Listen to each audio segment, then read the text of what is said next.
देखो बेटा, आज हम हिंदी का ले रहे हैं कि हिंदी की में होता कैसे है, क्या है, हम कैसे हिंदी लिखते हैं, क्या करते हैं। तो हिंदी में पहला जो है ना, हम जो वर्णमाला याद करते हैं, और इंग्लिश में आपने पढ़ रखा है वोवल और कॉन्सोनेंट्स, वही हिंदी में वोवल्स को कहते हैं हम स्वर। ये होते हैं आ ई ई। स्वर उनको कहते हैं जिनको बोलने के लिए हम किसी और की हेल्प नहीं लेते। ये अकेले ऐसे ही आते हैं, इनकी हेल्प हम नहीं लेते। ओके, तो उनको हम कहते हैं स्वर। दूसरे आपने पढ़ रखे हैं का, खा, घा, घा, अड़ा, चा, छ, जा। मैंने पूरा नहीं लिखा यहाँ, लेकिन आपको पता है ना, ट, ठ, ता, ता, थ, दा, ये सारे व्यंजन हैं। लेकिन व्यंजनों को बोलने के लिए हम इन स्वर की मदद लेते हैं, बिना इसके नहीं बोले जाते। देखो अब जैसे ये का है ना, ये एक्चुअली का जो है ये ऐसे बना है, ये का प्लस आ। देखो इस का क्या मतलब है, आधा का। अगर मैं ये ला लिखती हूँ ऐसे, तो इसका क्या मतलब है, आधा ला। समझे? खा लिखती हूँ ऐसे, तो इसका क्या मतलब है, आधा खा। सॉरी, ये खा बस। जैसे बिल्ली, आधा ला आता है ना, है ना। अब आधा का किस में आता है, जैसे क्या लिखा आपने, है ना, और क्योंकि लिखा, तो यहाँ। तो अब जो व्यंजन है, जब हम इन्हें पूरा बोलते हैं, तो इनमें हम इन स्वरों की मदद लेते हैं। ये अभी आगे हम और डिटेल में डिस्कस करेंगे। इसके अलावा एक होते हैं संयुक्त व्यंजन, मीन्स ये दोनों, इन दोनों व्यंजनों को मिला के बनते हैं, इन दोनों को मिला के। अब ये आपको याद करना है, जैसे क और श को मिला के बना श, क्षत्रिय वाला श, है ना। ये दो व्यंजनों से बना है, क और श से। अब ये है त्र, ये किससे बना है, त और र से। ओके, तो त्र जैसे पत्र, है ना, पत्र मतलब लेटर होता है ना। अब ये बना है आपका ज्ञा, ये दोनों को मिला के। जैसे ज्ञान, ज्ञान मतलब होता है नॉलेज। ओके, श और र को मिला के क्या बना है, ये वाला श। जैसे श्रमिक, श्रमिक मतलब होता है लेबर, जो मजदूर, मजदूरी करता है। तो ये जो संयुक्त व्यंजन है, ये इन दोनों में से, यहाँ से मिला के बने हैं। स्वर को हमें अकेले होते हैं, इनको हम अकेले बोलते हैं। इनको बोलने के लिए हमें स्वर की ज़रूरत होती है, व्यंजन को बोलने के लिए। और संयुक्त व्यंजन के लिए हमें दो व्यंजन लेने हैं, उन दोनों को मिला के बने हैं। तो मैं आपको ऐसे दे दूंगी, त प्लस रा, आपको ये त्र लिखना पड़ेगा। ओके, श प्लस रा, आपको ये याद करना पड़ेगा, ये वाला याद करना पड़ेगा, ये आपको मिल जाएगा। या मैं ये भी पूछ सकती हूँ, भाई त्र जो है किन दो व्यंजनों से मिलके बना है, ऐसे पूछ लूँगी, तो आप फिर तब ये ऐसे लिखोगे।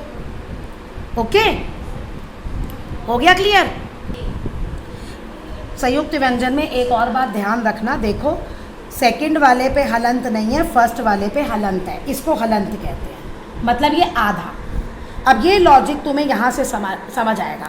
हमें इसे अलग अलग करके लिखना है। आपको क्वेश्चन होगा कि जो आपका वर्ड है उसे आप विच्छेद करके लिखो।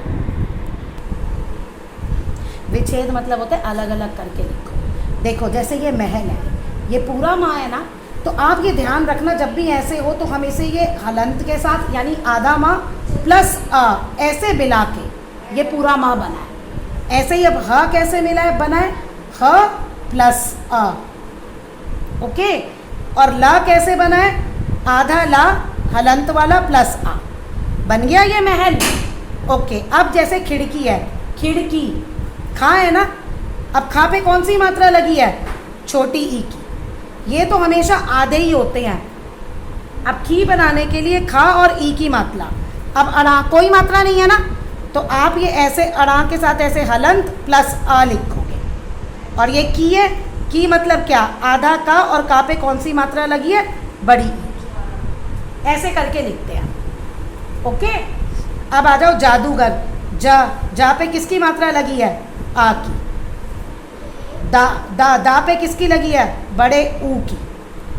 अब गा और रा पे कोई मात्रा नहीं है, जिसमें कोई मात्रा नहीं होती उसमें हम क्या लिखते हैं, आ। अब तुम्हें ये याद रहेगा, जिस पे मात्रा है उस पे तो उसके पीछे जो मात्रा लगी हम वो लिख देंगे, लेकिन जिस पे मात्रा नहीं है उसके पीछे हम क्या लिखेंगे, आ। अब देखिए, अब हम बिल्ली का जब ब्रेकअप करेंगे, वर्ण वो करेंगे, विच्छेद करेंगे, तो क्या होगा? ब, पहले आपको व्यंजन लिखना है, फिर कौन सी मात्रा लगी है? बड़ी ई की। ला, ला आधा है ना, तो इसलिए इसके पीछे अब हम अ नहीं लगाएंगे। ओके, और फिर क्या है? ला, और ला पे किसकी मात्रा लगी है? बड़ी ई की। आपको पेपर में ऐसे आएगा और अब इसको कंबाइन करके लिखना है, ठीक है? जैसे देखो, अब ये कैसे, द और अ क्या बन गया? द। र और अ, र। वा पे आ की मात्रा, ज, जा पे आ की मात्रा, क्या बन गया? दरवाजा। क्या बना? दरवाजा। अब यहाँ हो, ब प्लस आ, पूरा ब आ गया। च के पीछे आ नहीं है ना, तो इसलिए हम क्या लिखेंगे? ये आधा। ये आपको याद रखना है। और फिर च पे बड़ा आए तो मात्रा, जो बड़ा आ, ई, ऊ हो, वो आप मात्रा लगाओगे। अगर उसके पीछे कुछ नहीं है आ, तो वो आप आधा लिखोगे। और अगर ये आ है, खाली छोटा आ है, तो आप उस वर्ड को पूरा करके लिखोगे। ओके, जैसे एक और हम लिखते हैं,